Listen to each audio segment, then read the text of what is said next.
Hello বন্ধুরা, আসসালামু আলাইকুম। তোমরা সবাই কেমন আছো? আশা করি ভালো আছো। আমিও ভালো আছি। আজকে আমি মূলার শাকের ভাজি করব। শাকগুলো আমি বসিয়ে দিছি, একটু গরম ভাপ দিয়ে তারপরে শাক রান্না করব।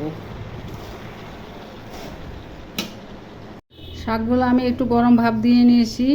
এই যে পানি বের হয়েছে, এই পানিটা থাকলে তিতা করতো, এই জন্য পানিটা একটু বের করে নিয়েছি। এখন শাক বাগার দিব।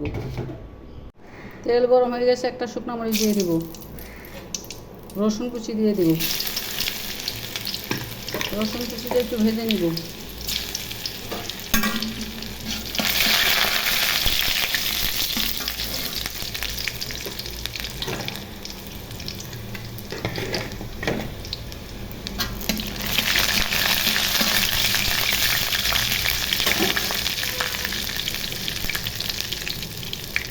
এখন পেঁয়াজ কুচি দিয়ে দিব।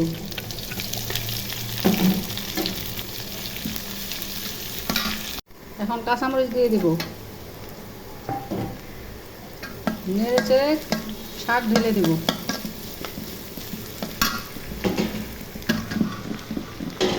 শাক ঢালা হয়ে গেছে, এখন লবণ দিয়ে দিব।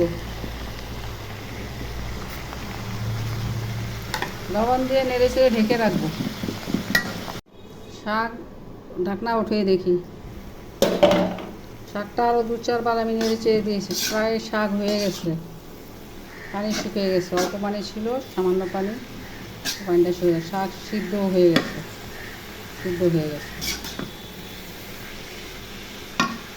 ঢেকে রেখে নামিয়ে নিব। 5 মিনিটের মতো ঢেকে রেখে তারপর নেড়ে চেড়ে নামিয়ে নিব। মূলার শাকের ভাজি হয়ে গেছে। আমার রান্নাটা ভালো লাগলে আমার ইউটিউব চ্যানেলটা সাবস্ক্রাইব করো আর আমার ফেসবুক পেজটা ফলো করো। খোদা হাফেজ। ভাবে নতুন কোনো রান্নার ভিডিও নিয়ে আবার আসবো।